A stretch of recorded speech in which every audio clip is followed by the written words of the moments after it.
Fala galera, hoje é dia de maratona, eu separei para vocês sequências emblemáticas do terror, o famoso número 2, 50 opções para você conhecer e assistir.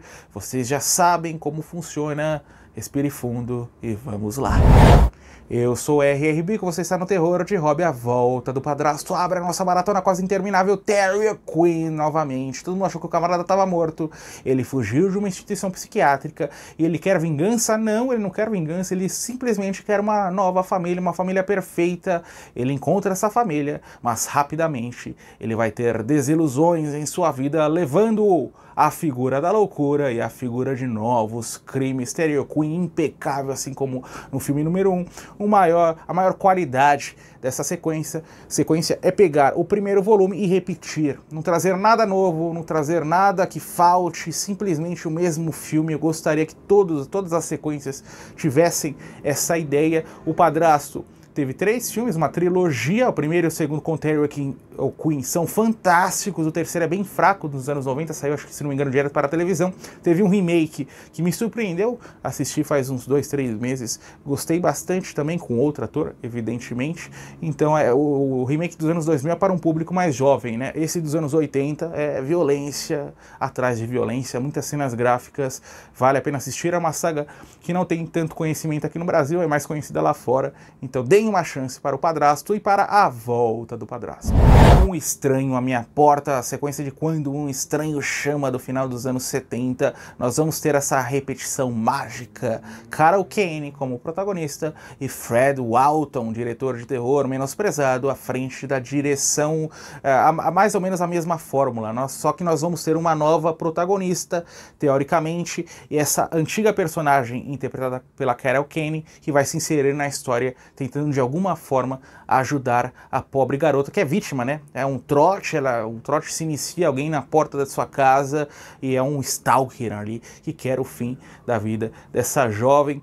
De novo, o destaque é para os 20 minutos iniciais, assim como no filme original, com esse trote telefônico que vai rapidamente se acentuando, ficando mais grave, até o ponto que nossos queridos personagens têm suas vidas colocadas em perigo. Diferente do filme número 1, ele consegue manter ali a estrutura tensa, né? Na obra original há uma quebra logo depois dessa sequência de abertura. Depois ele vai para uma nova história, vai para o vilão, depois retorna. Aqui não, segue uma linha mais linear com esse jogo investigativo. Essa franquia teve o primeiro, The Sitter, né, também do Fred Ward, que é um Fred Walton, Fred Ward é daqui a pouco, que é um curta-metragem, você encontra até aqui no YouTube. Teve o original, teve esse volume número 2, teve remake nos anos 2000, que é fraco, mas gera entretenimento, uma saga que eu amo. Então assista esse volume 2 também dos anos 90. O Ataque dos Vermes Malditos 2. Agora sim, Fred Ward como protagonista, ele tá todo tranquilo, sobreviveu ao primeiro filme, vivendo nesse trailer todo caipira.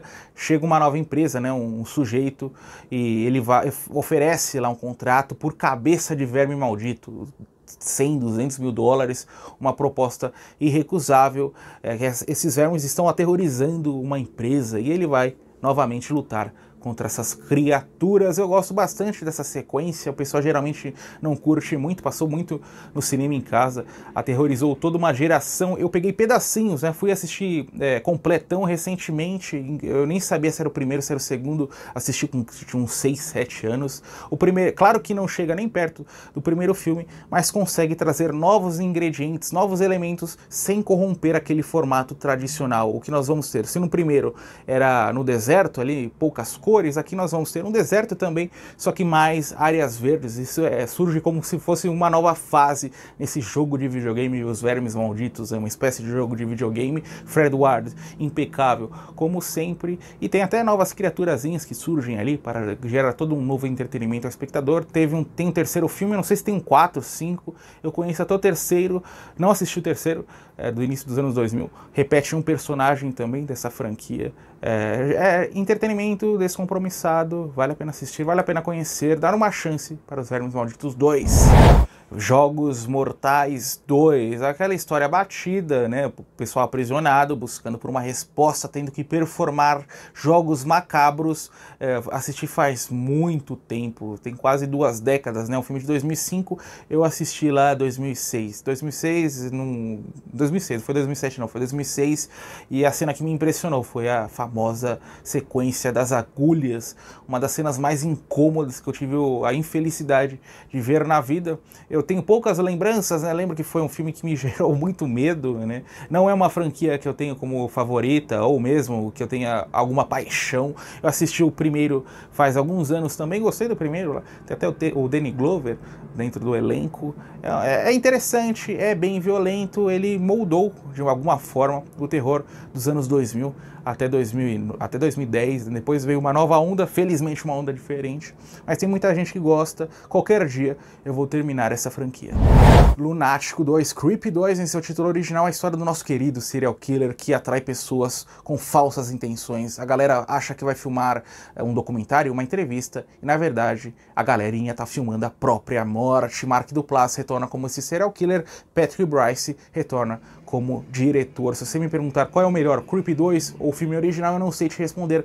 Ambos são incríveis na mesma proporção, ambos são obras de conforto e estão ali no topo desse subgênero found footage, ótimo, não só na espontaneidade do roteiro, né, que muitas vezes surge na hora, na genialidade do Mark Duplass, que tem seu nome incluso no roteiro por conta disso, né, e ele é aquela veia de comédia. Ele surgiu da comédia, veio da comédia, faz muitos filmes e séries nesse gênero, e fazendo um filme de terror, ele consegue combinar esses dois gêneros, nos trazendo essa obra aí inesquecível.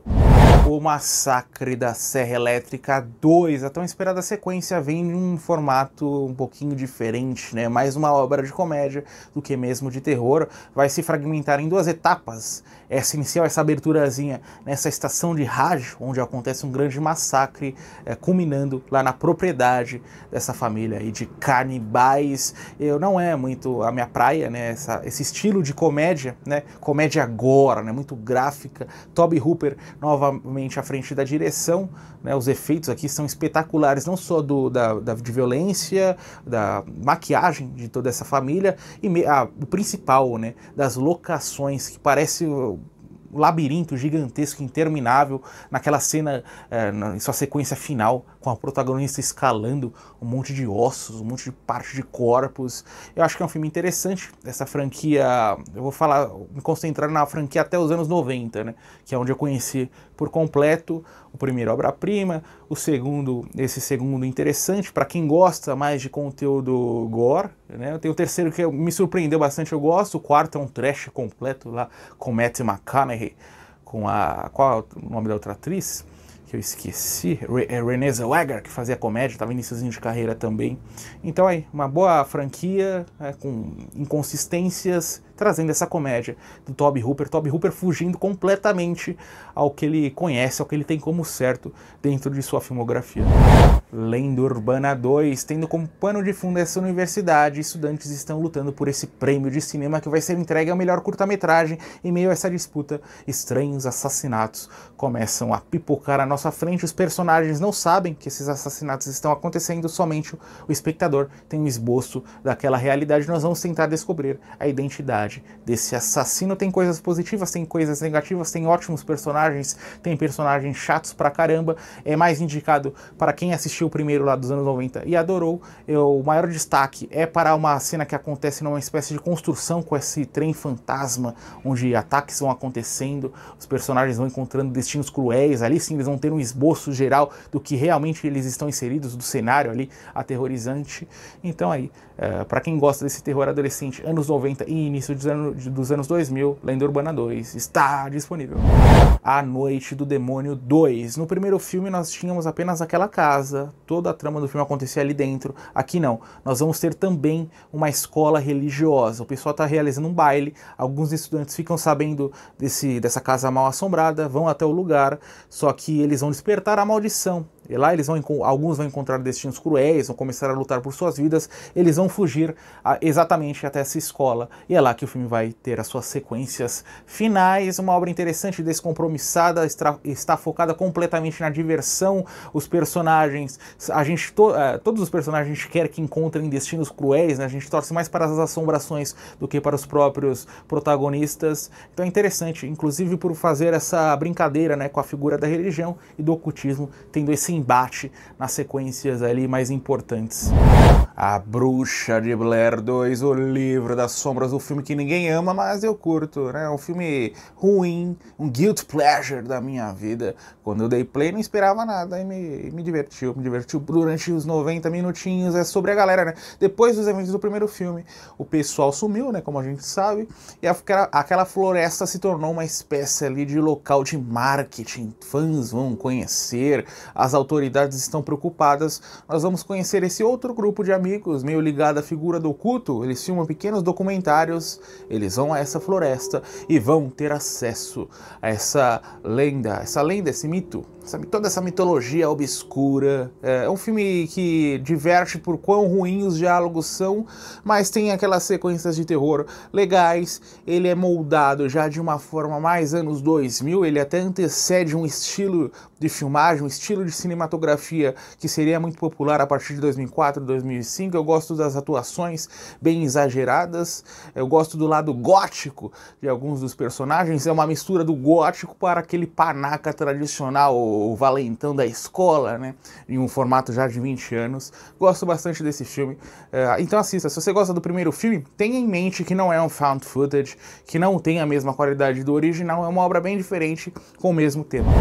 Acampamento Sinistro 2. Angela está de volta. Agora ela é monitora. Se ela já provocou o caos como estava ali, como uma espécie de cliente, imagine agora ela ganhando salário, controlando aquelas pessoas, aquela galerinha, aqueles adolescentes. Evidentemente, quem não se adequa ao seu padrão, tipo um padrasto, meio versão teen, ela mata a pessoa. É bem gráfico, né? É muito mais gráfico do que o primeiro, inclusive, não que o primeiro seja lá muito leve. E a Pamela Springsteen dá as caras aqui.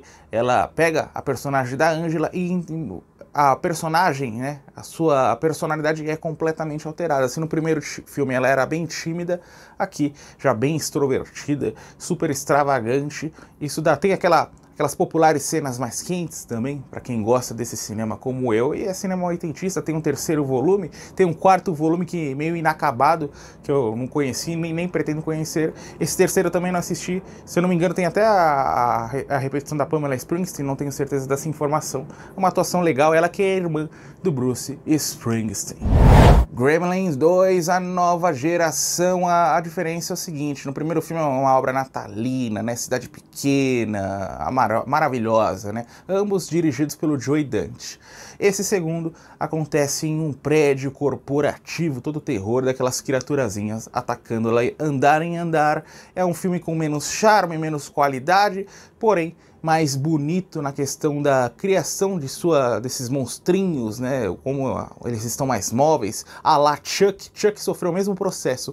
Os filmes perderam qualidade, o segundo e o terceiro exemplares, mas o boneco, né, cresceu em seus efeitos especiais. Gremlins é a mesma coisa. Eu recomendo fortemente o primeiro. Se você gostar muito, se você gostar dos monstrinhos, aí você pode assistir esse segundo, mas ele vai te deixar um pouquinho decepcionado. Você sempre espera um pouquinho, mas eu conheço gente até que prefere o segundo em relação ao primeiro, mas eu continuo achando o primeiro ali muito, mas muito melhor em qualidade em todos os aspectos, com exceção desses efeitos especiais que eu falei.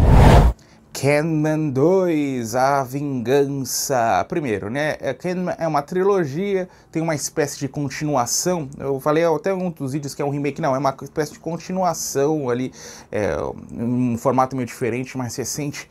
Esse segundo volume tem uma nova protagonista, acontece em uma outra cidade, mas repete o Tony Todd como o nosso querido Candyman. Você não pode falar 5 vezes o nome do monstro em frente ao espelho, senão ele aparece e vai ceifar a sua vida. Divertido, né? Não tem nenhum nada mesmo do rigor cinematográfico, em trilha sonora, em terror da obra original, que é uma obra-prima, mas consegue, para quem sempre está procurando por algo novo dentro dessa grande mitologia, dentro dessa grande franquia, eu curti tanto o segundo quanto o terceiro volume dos anos 90 também, curti a nova protagonista, o Tony Todd, sempre incrível, a trama a gente assiste quase de uma forma meio distante, né, não ligando muito para o que está acontecendo, mas cumpre o seu papel de gerar entretenimento. Pear, nós vamos conhecer a juventude de uma das personagens de X, né, o filme anterior dessa trilogia. Eu comentei recentemente sobre Maxine. Primeiro X, bom, porém superestimado. Terceiro Maxine, um filme bem fraco. Pear, a grande, não vou dizer obra-prima, mas é o melhor filme dessa trilogia do Ti West. Ele consegue trazer aquela atmosfera quente, podre, caipira dos anos 20 em uma personagem, uma mulher forte naquela época, onde a misoginia quase imperava. Ela que vai dar o troco na sociedade. Eu falei, né? Mia Goth tem que estar dentro de sua zona de conforto. Aqui é a zona de conforto, interpretando uma mulher que não vai deixar as pessoas fazem algum mal a ela, ela vai dar o troco. Nem mesmo que a pessoa não seja exatamente aquela que lhe fez mal, né? Pouco importa, né? Vamos dar vingança e acabou. Então eu amo esse par. É quase uma dobradinha aí para você assistir, por exemplo, com Um Dia de Fúria, né? A psique quebrada de personagens sucumbindo à loucura, sucumbindo ao mal social e buscando vingança. Filmaço, recomendo. Consegue até fugir o gênero, né, de terror, consegue ser um gênero de terror, gênero de crime, gênero de suspense um pouquinho também, é terror à luz do dia. Perseguição 2, Rust Nail está de volta, um dos maiores vilões do século XXI, diferentemente do que eu falei em Bruxa de Blair 2, que é um guilty pleasure, esse não tem nada de guilty pleasure, é um filme fraco em sua essência, em seus personagens, em seus atores, no roteiro, a única coisa, a salvação, e por isso que eu assisti o segundo quando os créditos subiram, me deu uma sensação nostálgica positiva, assim como o terceiro, que é na mesma qualidade ruim, o Rust Nail, né, a presença do Rust Nail, e seu caminhão indo atrás desses personagens em meio a várias estradas. Acho legal. Se você amou o primeiro filme, você vai sentir quase uma vontade incontrolável, independentemente de qualidade, de assistir o segundo e o terceiro. Você encontra com facilidade aí. Eu acho que você encontra em serviços de streaming, mesmo na internet aí, procurando por formas alternativas e recomendo. Filme ruim, mas filme ruim que gera diversão. Cemitério Maldito 2, Mary Lambert retorna aí à frente da direção, né? Não tem material do King, então o filme sucumbe à mediocridade. Edward Furlong como protagonista, interpretando esse jovem que acabou de se mudar de cidade, tá tentando superar a figura do luto em sua família. Não vou dizer quem morre, embora não seja um spoiler, deixa que você descubra ali por conta própria, e ele vai começar a enterrar pessoas e animais nesse cemitério de bichos amaldiçoado, né? O filme original eu já não eu gosto bastante, mas não tenho todo aquele carinho que a maior parte dos fãs de terror dos anos 80 e do King acabam tendo, e esse segundo então é bem inferior. Você assiste mesmo por ter, né, a figura cemitério de animais ali, e o Edward Furlong, né, que fez muitos filmes de terror nessa época, o nosso querido John Connor de O Exterminador do Futuro 2. Criaturas 2, você pega a trama do segundo filme, um pouquinho menos de brilho, a mesma essência, é simplesmente isso, essas criaturas aí em formato de bolas de pelo, de poeira. Eu falei já em um vídeo, né? É tão simples, pouquíssimo orçamento requer que você coloque nessas criaturas, né? Porque assim, pega uma bola ali, as chamadas bolas de leite, lembra antigamente, no início dos anos 2000? R$1, coloca, enche de pelo de gato, e nós temos as nossas queridas criaturas. É um filme super divertido, é uma quadrilogia, né, oficial mesmo. Geralmente a galera me lembra, não, teve um segundo, teve um filme ali amador, não me interessa. O que me interessa dessas grandes franquias são os filmes ali de grande orçamento mesmo. Teve a volta do não sei o que, 10, foi feito por um cineasta da Índia. Não é da franquia. Essa quadrilogia, eu assisti os 3 primeiros, o primeiro clássico cult oitentista, esse segundo muito bom também, o terceiro tem até o Leonardo DiCaprio, iníciozinho de carreira, bem mais fraco, do início dos anos 90, porém assistível. O quarto tô devendo aí, qualquer dia vou dar a chance aí. A Criaturas, uma das sagas mais legais ali, lado a lado aí, com Gremlins nos anos 80.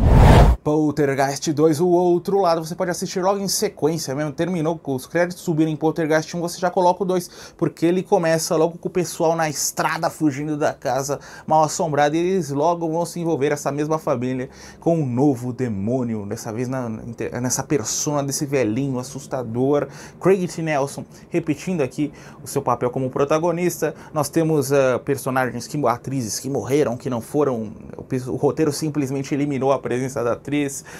Eu gosto desse filme, né? Eu não assisti o terceiro ainda, uma trilogia dos anos 80, tem um remake que eu também não assisti, e eu gosto porque é bem dinâmico, bem rápido, traz um novo vilão adorável, né? É quase um vilão de conforto aí para a galera que curte os anos 80, ele só é apressado, né? Tanto em seu roteiro quanto em sua edição, porque o pessoal cortou várias cenas. Eu sempre que quando eu vou assistir um filme, eu entro de cabeça sem saber de nada, e logo assistindo eu percebi que eu falei, nossa, tem um buraco aqui do meio pro final, logo os personagens estão no meio lá, desenvolvendo a história, logo entra a cena final, achei estranho. Depois, quando eu fui pesquisar os bastidores, eu vi que eles cortaram uma boa parte do filme para deixar com uns 90 minutinhos de duração. Mesmo assim vale a pena, mesmo assim eu curto Poltergeist 2. Olhos Famintos 2, Victor Salva novamente à frente da direção nessa grande franquia, assisti até o segundo volume, quando eu me disse recentemente, inclusive, e a ação acontecendo todo nesse ônibus, no meio dessa estrada, com essa criatura atacando esses estudantes, sequências claustrofóbicas e ao mesmo tempo adoráveis. Eu amo essa sequência, para mim, o primeiro é um clássico lá, né, difícil de chegar perto, mas ele consegue ali se aproximar um pouquinho da qualidade, me trouxe sentimentos bem similares. A primeira vez que eu assisti Olhos Famintos 2 foi lá na Universal Channel, vocês se lembram? Em 2006 ou 2007. Durante a tarde, uma tarde perdida, época que esses canais de TV a cabo passavam filmes e não somente propagandas.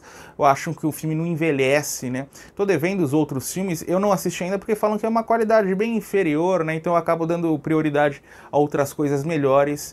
Mas enfim, Victor Salva, um bom diretor polêmico, mas quando ele está dirigindo filmes, ele consegue trazer bons trabalhos. Clown House, Bad Company dos anos 90, nome interessante.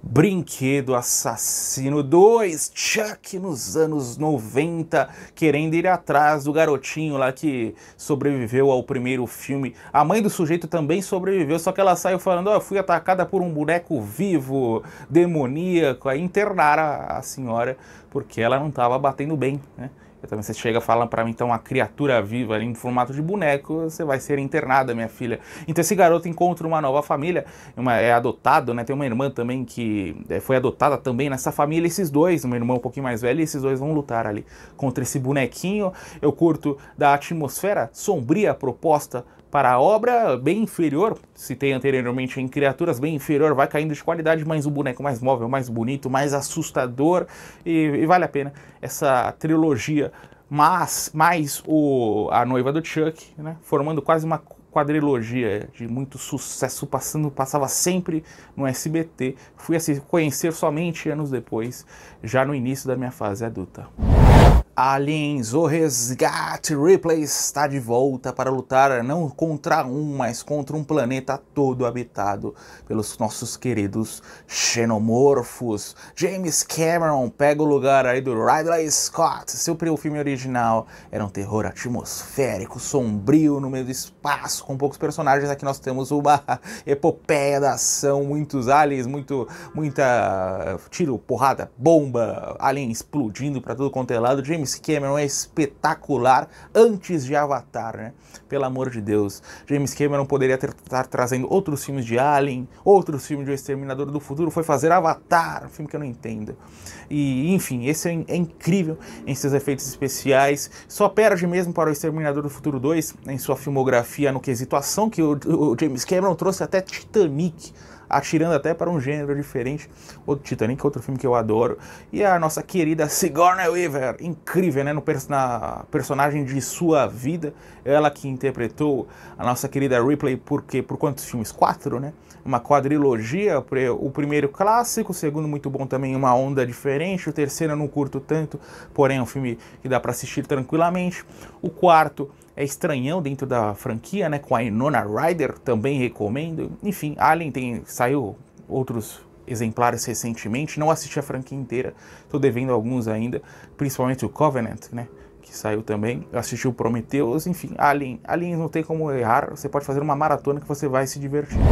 Fantasma 2, a franquia de Don Coscarelli. De novo, o homem alto atrás de novas vítimas ou vítimas ligadas à família da obra anterior. Eu sou um grande fã do filme original. Essas sequências são divertidas, eu não assisti todas ainda, são divertidas, mas pecam um pouquinho ali em relação quando a gente coloca lado a lado com a obra cult, pouquíssimo orçamento. Eu recebi até um comentário falando, eu assisti o Fantasma numa madrugada pela Globo, eu falei, não, deve ter sido uma experiência assustadora, né? Imagine assistir esse negócio de madrugada na época boa da TV aberta. Então o Fantasma, eu recomendo, assista o primeiro, né? Se você amar a franquia, você vai adorar, não tem erro, né? E aí você assiste o segundo, simplesmente para ver a presença do homem alto. Premonição 2, falei recentemente sobre esse filme, sobre a trilogia inicial, né, são mais, não é uma trilogia, a trilogia pra mim que eu só assisti os 3, mas A Morte Está de Volta, querendo novas pessoas que escaparam ali, né, como assim, você vai escapar da morte de novo vou ter que ir atrás de vocês. Tem uma personagem que repete o papel, tem alguns personagens que sobraram, né, tipo um médico ali, interpretado pelo Tony Todd, né, quem disse que o Tony Todd ficou recluso apenas a Ken, tá aqui na saga Premonição também. Então é um filme bem legal, tem a famosa sequência de abertura, cada filme de Premonição tem uma aberturazinha especial. Um bom filme de terror tem que ter abertura, essa é uma regra que deveria ter para todos os cineastas. Na estrada com os troncos de árvores, sequência assustadora. Assistam Premonição, deem uma chance, embora todos vocês já devem ter assistido. Evil Dead Trap 2, Hideki, sequência de um dos maiores filmes de terror japoneses de todos os tempos. Você não precisa ter assistido o primeiro volume, porque é completamente independente, embora eu não recomende, né? Não faça isso. Esse segundo traz uma jovem desajustada, tímida, que trabalha nesse cinema. Mortes começam a acontecer pela cidade e ela parece estar ligada, ela parece ser uma suspeita, uma possível vítima. Nós vamos tentar entender, porque na verdade é filme japonês. Filme japonês a gente jamais consegue entender 100% da história. É legal, bem gráfico, né? Se prepare, bastante conteúdo vermelho jorrando à sua frente na tela. É uma trilogia, eu recomendo o primeiro fortemente. Se você gostar do primeiro, né, que é um estilo, não é para todo mundo, né, embora seja um dos maiores daquele país, e você assiste o segundo, o terceiro é bem fraquinho, você vai assistir mesmo por curiosidade. Japão, filme de terror japonês, não tem como dar errado, mesmo um filme ruim às vezes diverte, não é o caso, não é um filme ruim, é um filme mediano, com bastante violência. A Maldição de Carrie, The Rage, Carrie 2, a sequência que ninguém pediu da obra do Brian De Palma lá dos anos 70, é uma espécie de familiar da Carrie White, que também tem poderes especiais e também está sofrendo uma espécie de bullying, não de uma forma tão forte quanto a do filme original dos anos 70, ela tem até seu grupinho de amigos, mas tudo vai levar os personagens e o espectador até essa festa, né? Se no filme original era um baile, aqui nós temos uma espécie de festinha, e claro, a Carrie vai tocar o terror. Carrie não, né? Essa personagem aí estranha. O grande erro dessa obra é colocar um Carrie 2, né? Surgisse como um spin-off, daria mais certo, seria mais relembrado hoje em dia. Como eu disse, ninguém pediu por uma sequência de Carrie 2, né? Ninguém estava esperando, até tem um pouco apelo comercial para a época, para o final dos anos 90. Se você lançasse um remake, como nos anos 2000, aquele remake da Angela Bassett que eu falei recentemente, que é um filme horroroso, muito inferior a esse, acabou fazendo mais sucesso do que esse segundo volume. Ele se move de forma fraca, né? É como se fosse um terror adolescente bem simples, mas a sequência final é espetacular em seus efeitos especiais, como eu disse, dentro dessa festa, né? Então vale a pena simplesmente por essa cena. Para quem gosta também de um cinema adolescente característico, anos 90, traz todos esses ingredientes de uma forma mais menos rebuscada, como eu disse. Mas eu recomendo, se você gostou principalmente de Carrie, o primeiro, e gosta de cinema adolescente, vale dar uma chance a The Rage, Carrie 2. Terrifier 2, a sequência tão esperada por muitos, não por mim. O palhaço está de volta, fazendo novas vítimas. Nós vamos ter uma outra história com essa garota que parece estar ligada de forma inconsciente ao palhaço. As histórias vão se unir em determinado ponto da trama. Eu não curto esse filme, ele até tem um rigor aí visual lindíssimo em algumas cenas, mas é ausente de sentido, é violência atrás de violência, cena gráfica atrás de cena gráfica, simplesmente palhaço ali praticando seus atos sem muita... Por que ele faz aquilo? Ninguém entende, não há um sentido, jamais vai ter um sentido. Então eu gosto de filmes gráficos, mas filmes gráficos que tragam histórias, tipo o Maniac, que eu tô sempre falando no canal, que é um filme super perturbador, mas tem uma historinha ali para a gente se identificar com as vítimas, com a atmosfera, ou mesmo com esse serial killer. Aqui não, simplesmente um palhaço aí aterrorizante, conforme o título em português. O primeiro volume, até os 30 minutos iniciais, eu tava adorando, né? Construção de clima, tudo de forma lenta, investigando a figura do Halloween. Aí depois o camarada queira chocar quem tá assistindo. Vai sair um terceiro volume daqui a pouco e eu não pretendo assistir, né? Pra mim, aqui é um filme que não traz nenhum sentimento positivo. Eu não assisto terror simplesmente para ver pedaços de pessoas. Eu assisto terror para me divertir, não para ficar perturbado sem motivo algum. Mas vale a pena para quem tem esse gosto aí mais peculiar. Aparentemente muita gente gosta desse filme, que ele é bem popular. Eu recomendo, é um top 50 aqui, então por isso que teve espaço para Terrifier também. VHS 2, obra no formato de antologia, são várias historinhas curtas, nenhuma exatamente espetacular, nenhuma que é horrorosa, então é uma antologia aí mediana para você conhecer. É uma grande franquia. Eu tô devendo as várias sequências que saíram depois, assisti o primeiro e o segundo. Ele é um pouquinho, ligeiramente inferior ao primeiro volume, mas para quem quer assistir muitos contos, várias histórias curtas de diretores diferentes, é a chance. Em 90 minutinhos você vai ter o quê? Quase 10 historinhas diferentes. Cyborg 2, você vai me dizer que é mais um filme de sci-fi com ação, e eu concordo, mas tem seus pezinhos no terror também. Sequência do clássico do Albert Pyun, um clássico filme B com Van Damme, finalzinho dos anos 80, desculpem, e é de um cenário futurista, pós-apocalíptico, o pessoal tentando sobreviver. Alguns personagens querem um objetivo ali bem específico que você vai descobrir assistindo. Tem um bom elenco, hein? Elias Koteas, Angelina Jolie, iniciozinho de carreira, inclusive com cenas mais quentes envolvendo a atriz, e Jack Palance, né? Perto do final de sua carreira, ator lendário de Hollywood, e eu curti bastante, apesar de não ter a direção do Albert Pyun. É bastante ação, bastante sci-fi. Eu adoro as cenas, tanto que acontece meio dentro dessa grande empresa, né, que controla todo mundo. A Angelina Jolie interpreta uma ciborgue, né, até as cenas que o pessoal tá fugindo, exatamente envolvendo Elias Koteas e a Angelina Jolie. Teve outras sequências que eu não assisti ainda, né, inclusive quase amadoras do próprio Albert Pyun, que saíram nos anos 2000. Eu não pretendo assistir, sinceramente. Tem muitas outras coisas que saíram que você não dá para assistir de tudo dentro do cinema, mas eu recomendo principalmente o filme original lá do Van Damme, que é espetacular. A Casa do Espanto 2, todo o deboche, o humor, junto com o terror, os efeitos especiais, a estrutura é repetida. Eu não consigo nem explicar para vocês o que é a história. É bem diferente, não tem nenhum dos personagens, é uma outra investida, mas como eu disse, a estrutura ela permanece a mesma.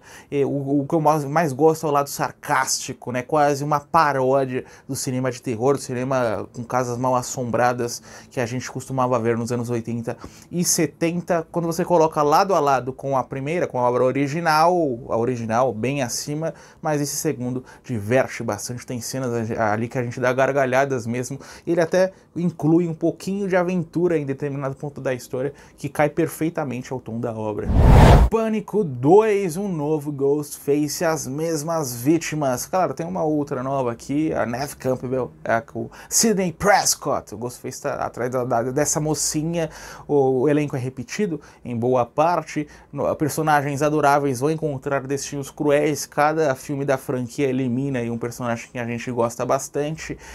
A sequência, a abertura é fabulosa, ela com a mulher do Will Smith dentro do cinema, assistindo Stab, tem até essa brincadeira com o filme que eles estão lançando baseado nos casos, com vários Ghostfaces, né? E a trilogia, a minha ordem é, eu coloco o primeiro, depois o terceiro e esse segundo. Eu adoro os três, muita gente acha um crime colocar o segundo à frente do terceiro, mas o terceiro à frente do segundo, mas eu coloco, e tem o quarto volume eu gosto bastante, o quinto eu não curti, o sexto eu nem assisti. Wes Craven revolucionando o cinema de terror pós-95, né? Criou toda uma estética que a gente não encontrava antes, e ele teve o que? A Hora do Pesadelo, depois fez Shocker, A Maldição dos Mortos-Vivos, teve um último filme que ele fez, o Fred, lá em 93, 94, e agora aqui fazendo Pânico. Slumber Party Massacre 2, eu gosto de falar pelo título original, essa franquia que eu adoro, mesmo a pronúncia sendo péssima. Primeiro, né, é uma trilogia, o primeiro filme é um dos maiores slashers que você vai encontrar nos anos 80 e um dos mais polêmicos também. O segundo e o terceiro, exemplares, são bem iguais, são praticamente as mesmas histórias, a mesma estrutura. O pessoal tá nessa casa festejando, tem um assassino ali meio enigmático que vai atacar essas pessoas, essas moças e esses rapazes. Tem suas cenas quentes, essa franquia é quase obrigatório você incluir ali uma comissão de frente, né? Não tem que se você não coloca, o pessoal não assiste. O terceiro a mesma coisa, ou seja, eu recomendo a trilogia inteira, né? O que o primeiro tem de espetacular, né, de polêmico, de gráfico, de uma história fascinante, de um vilão ali que a gente não costumava ver, né, um vilão, um homem comum de meia idade. O segundo e o terceiro tem de divertidos.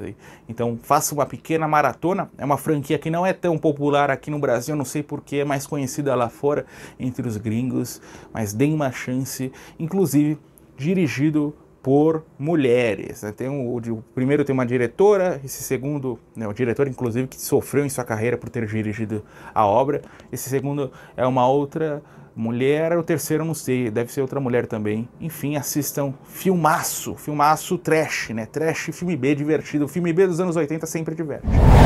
Tubarão 2, Roy Scheider retorna como o xerife Broad, mas o Steven Spielberg não está à frente da direção.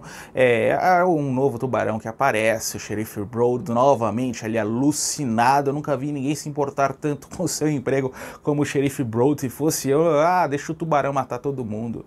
Tá fazendo bem à humanidade, tá fazendo bem ao mundo, né, eliminando pessoas. Mas não, o xerife Broad é preocupado. E dessa vez nós vamos ter duas historinhas, né? O xerife Broad ali todo preocupado, todo alucinado. E um dos filhos ali, um parente do xerife Broad, em uma parte ali do oceano que vai ser exatamente atacada por tubarões. As histórias vão convergir. Bem, claro, não vou nem citar o primeiro filme, que eu citei, o primeiro é uma obra-prima.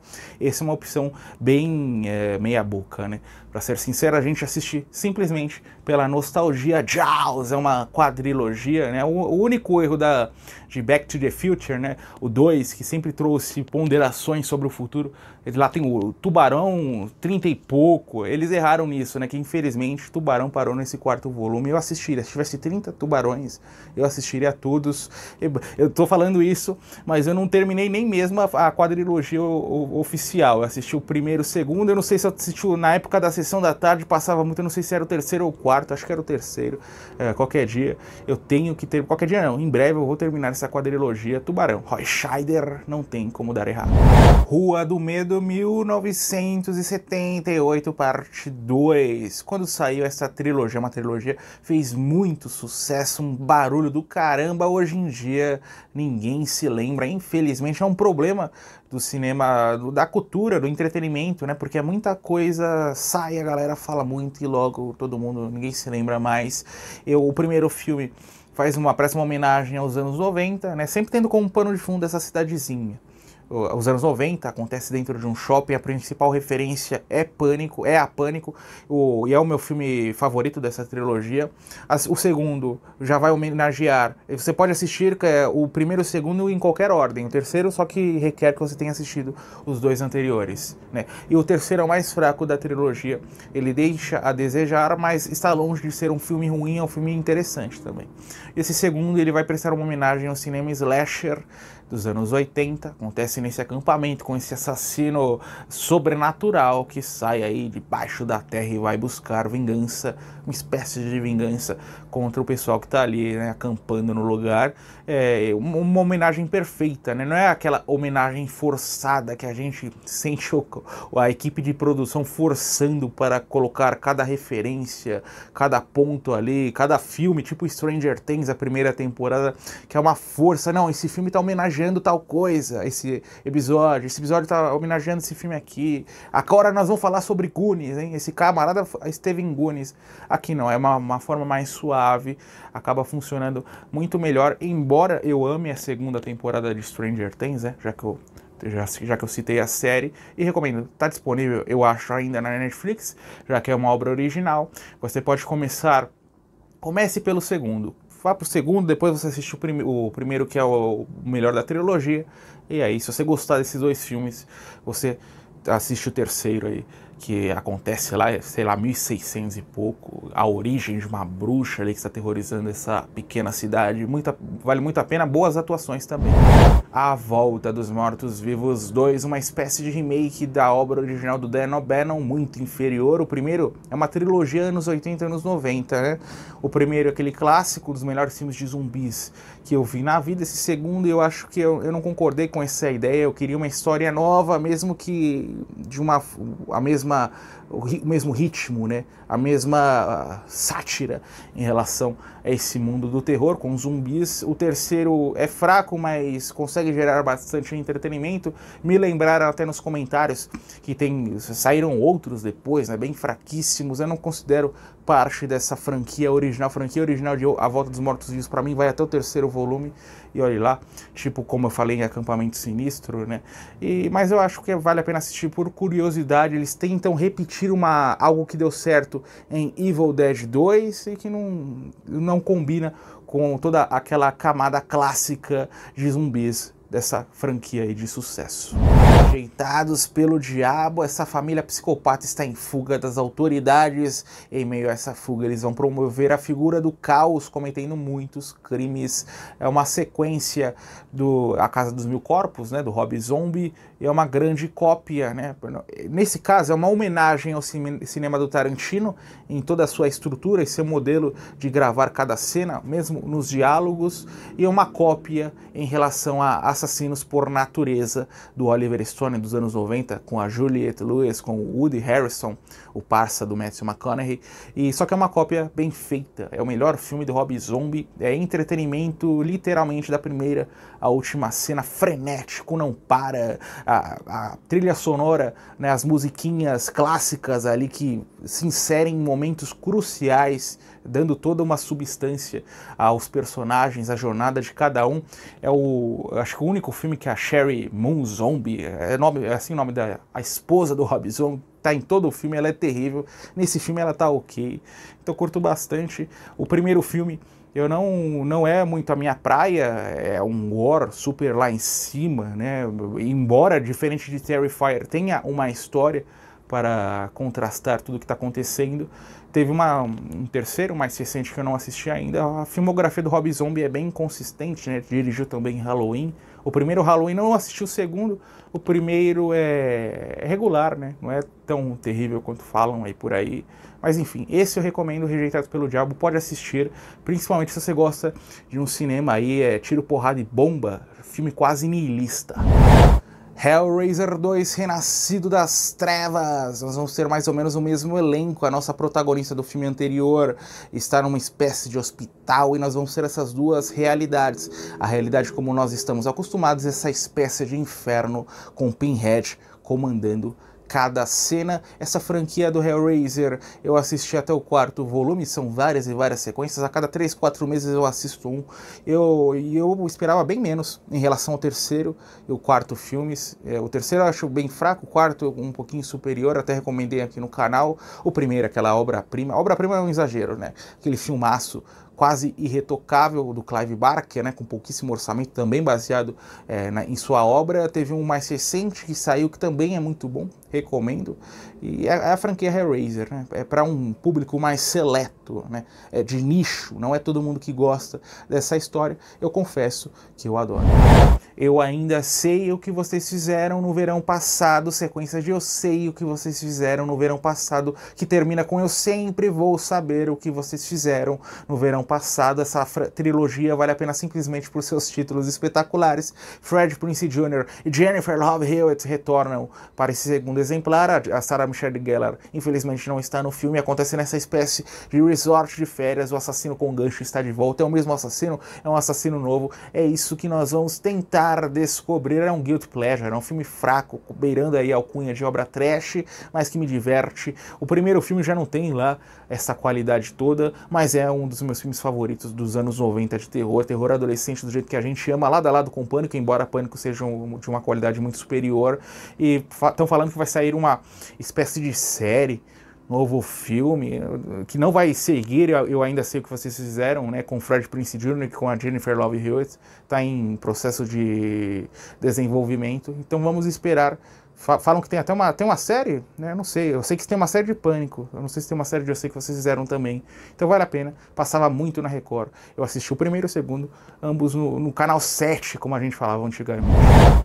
Psicose 2, Norman Bates está de volta após passar várias décadas internado em uma instituição psiquiátrica. Ele quer vingança, ele quer matar pessoas, ele quer voltar ao seu estado natural da loucura? Não, que isso, ele quer tranquilidade, ele nem mesmo trabalha mais naquele hotelzinho, apesar de morar naquele casarão.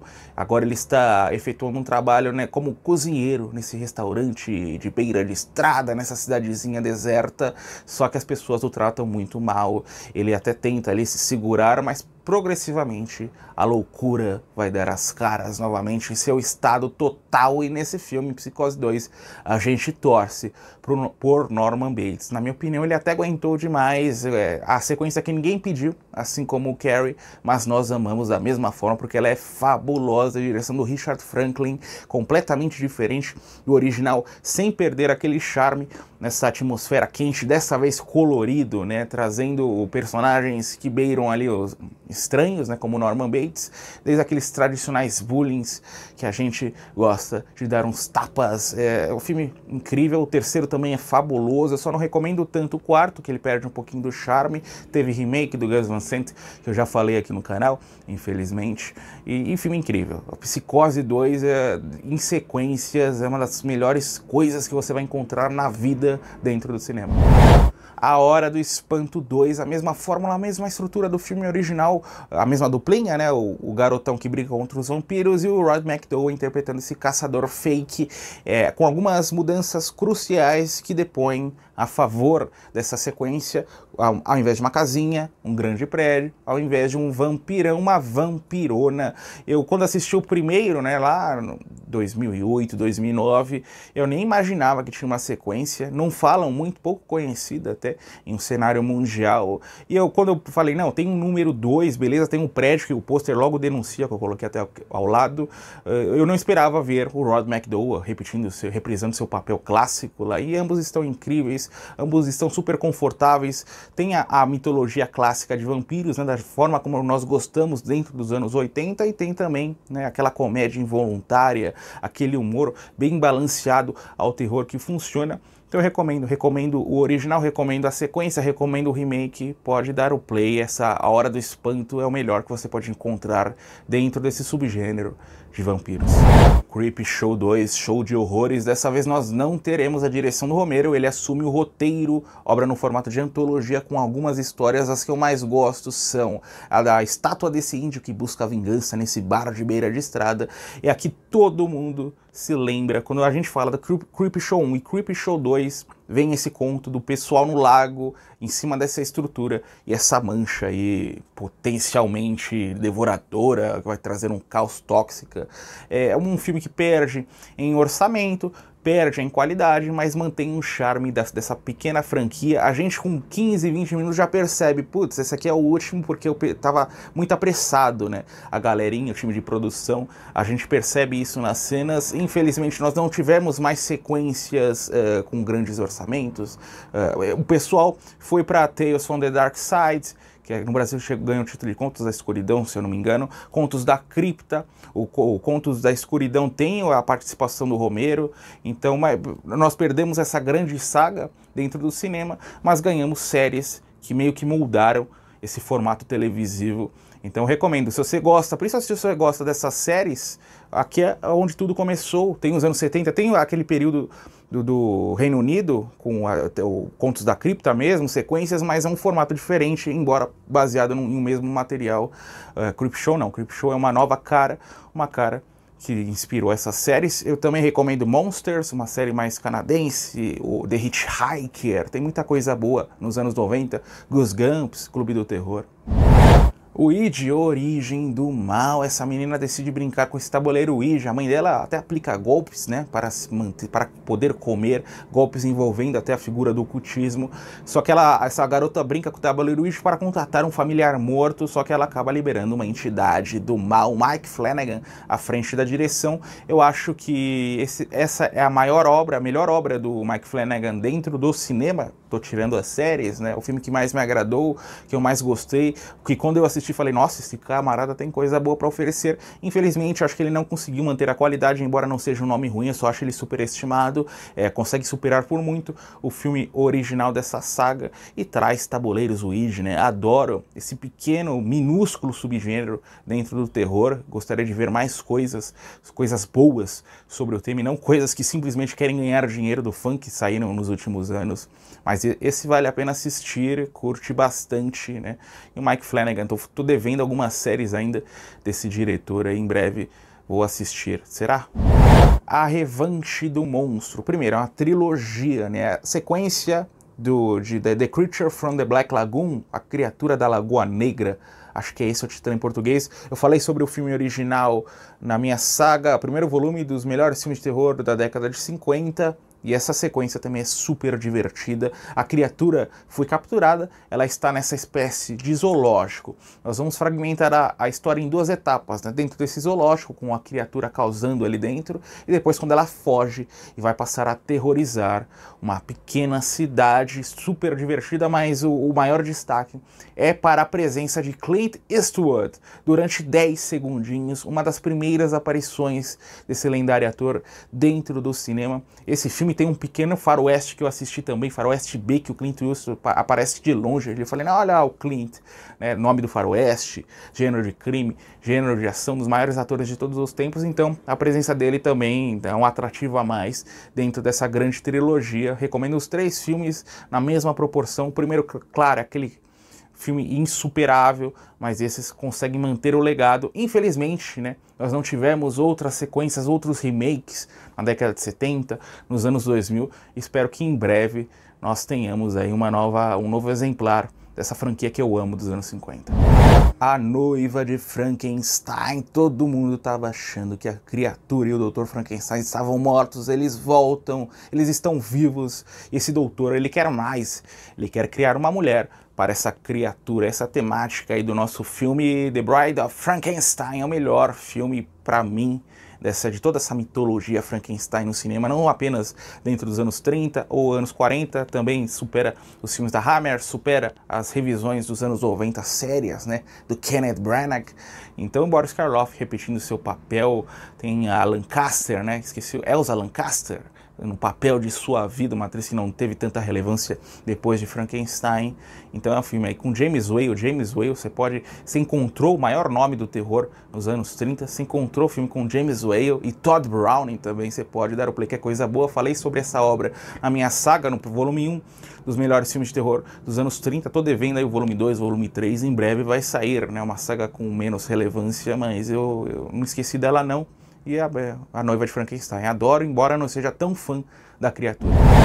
Invocação do Mal 2, o casal Warren vai fazer uma viagenzinha à Inglaterra tentando ajudar uma família pobre que a filha em questão está sendo atormentada por entidades sobrenaturais, ou uma entidade em questão. Tem toda aquela visão preconceituosa quando um filme hollywoodiano sai dos Estados Unidos, vai para o Japão, vai para a Inglaterra, vai para o diabo que seja, sempre eles olham de cima para baixo. Tem isso, mas é um filme espetacular.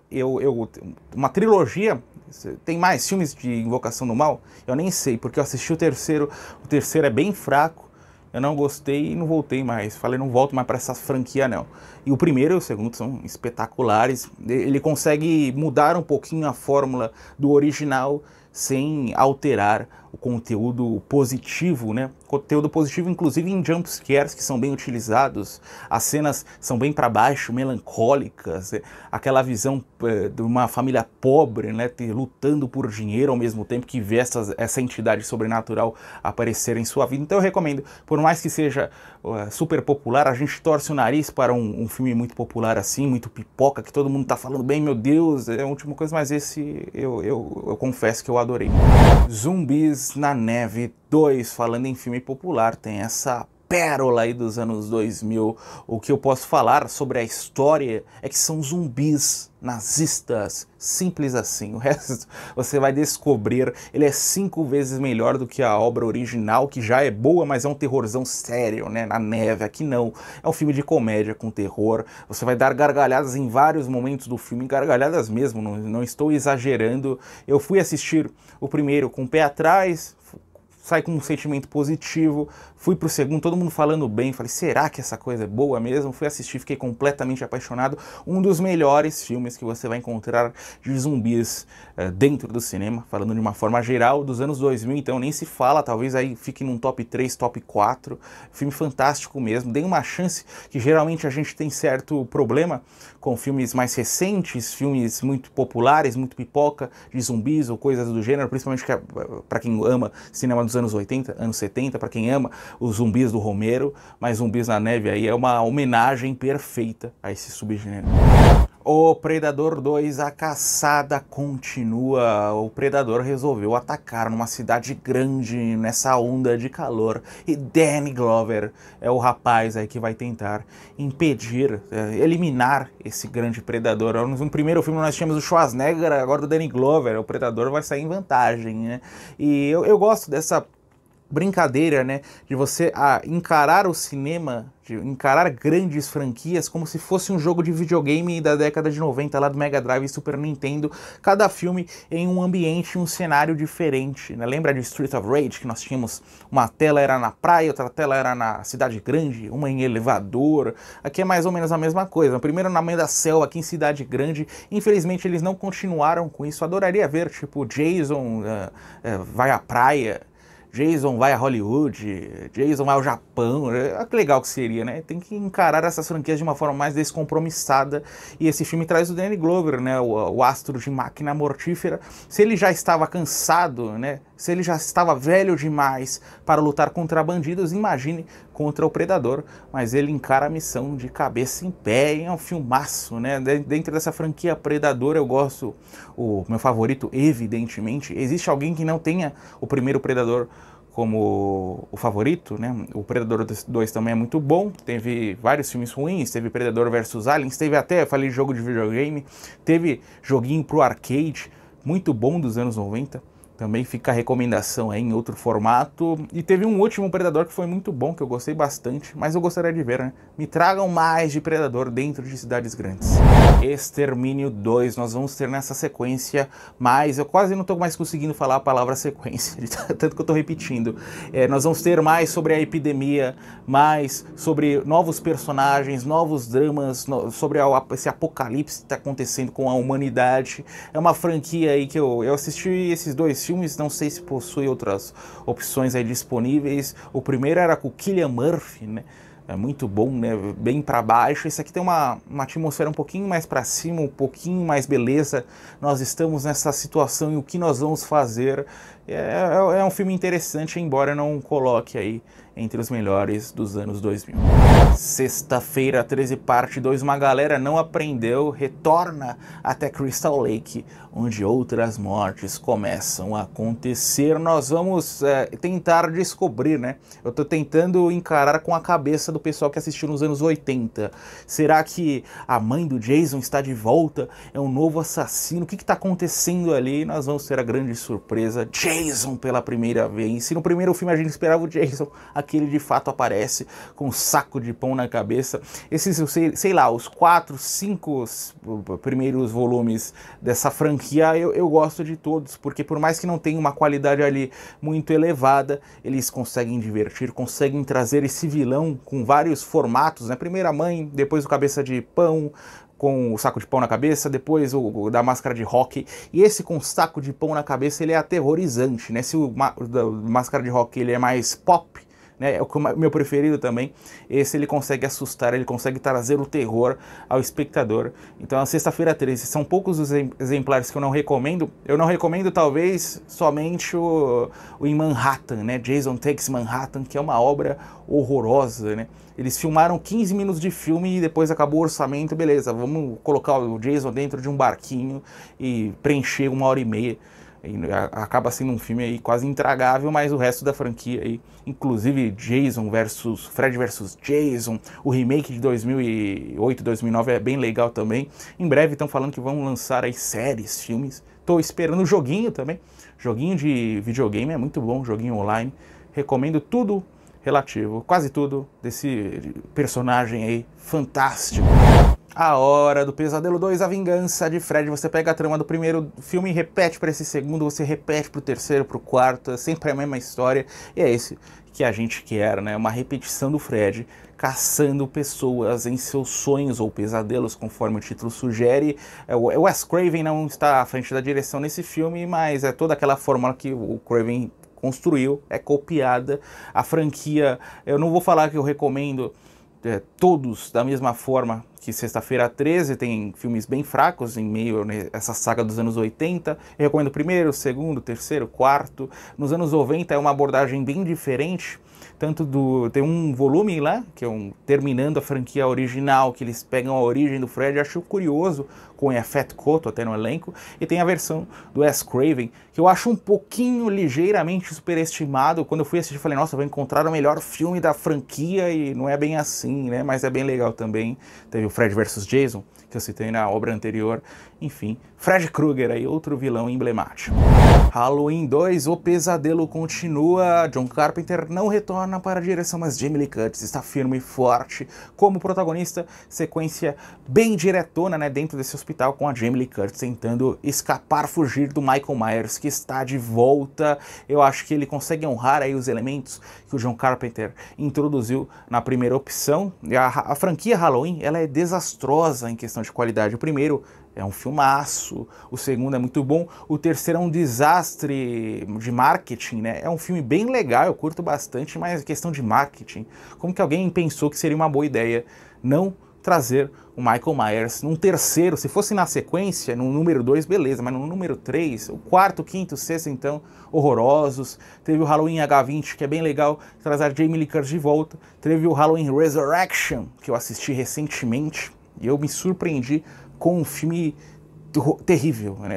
Em poucas vezes na vida assisti um filme tão ruim, inclusive com aquela abertura com a Jamie Lee Curtis, né? Meu Deus. Teve o Halloween do Rob Zombie, muita gente fala mal do primeiro filme, eu confesso que eu curti a proposta que o diretor introduziu, a saga. Teve um volume 2 que eu não assisti, teve essa trilogia mais recente. Quando eu fui assistir o primeiro Halloween, todo mundo falava bem, é maravilhoso, meu Deus, uma revisão aí perfeita da saga. Eu dei o play no filme e achei horroroso. E aí teve a sequência, se o que todo mundo falou que era bom, eu achei horroroso, imagina a galera tá odiando a sequência, eu vou achar o quê? Então eu nem assisti, nem cheguei perto. Enfim, Halloween, uma saga problemática, mas com Michael Myers, aí um grande vilão, até fiquei um pouquinho enjoado da figura do Michael Myers depois de ter assistido tanto filme ruim, vou confessar pra vocês. Uma Noite Alucinante 2 termina nossa maratona, o Sam Raimi volta né, retorna, né, ele que dirigiu essa trilogia completona, The Evil, é um remake, primeiro, né, esse filme é como se fosse um remake com mais orçamento, com mais criatividade, com mais comédia do volume 1 e funciona diferentemente do A Volta dos Mortos-Vivos que eu citei aqui no canal. Esse aqui é perfeito, né, eu não vou falar que consegue superar a obra original, mas fica lado a lado. Eu acho que essa trilogia, meu preferido é o terceiro, que é uma pegada viagem no tempo, terror à era medieval, Bruce Campbell é incrível, bastante humor, bastante ação, stop motion ali utilizado de uma forma ímpar, é o meu preferido, né? Mas eu adoro os três. Eu separei o Evil Dead, né, para o volume no número 1, porque a franquia inteira ela é incrível. Tem esses 3 primeiros volumes, teve o remake do Fede Álvares, eu falei, né, Fede Álvares é camarada bom, agora todo mundo tá assistindo Alien, tá comprovando isso, né, desde Don't Breathe, também aquele filme incrível, com o Stephen Lang. E, então o remake é muito bom também, né, traz uma história aí, a mesma história em um formato adaptado para os anos 2000, com bastante conteúdo vermelho, com bastante atmosfera. Teve o mais recente, que muita gente adorou, muita gente não curtiu, eu curti cada segundo, acontece num prédio, ótimos efeitos especiais. Filme do Evil Dead tem que trazer bastante conteúdo vermelho sempre, ele acaba atribuindo isso à sua história.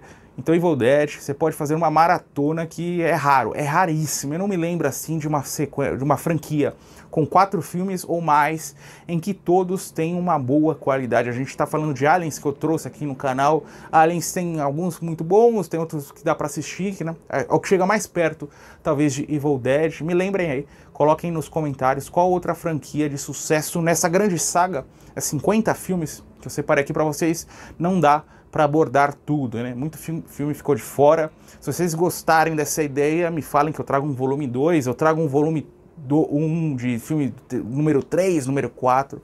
Enfim, foi divertido fazer esse vídeo interminável. Finalmente chegamos ao final dessa gigantesca maratona. Já que você está empolgado, assistiu 1 hora de conteúdo, por que não assistir mais 50 minutinhos, 50 filmes obscuros embaixo? Iniciar nossa saga pelo terror dos anos 80. Muito obrigado por ter assistido e continue maratonando o terror de hobby.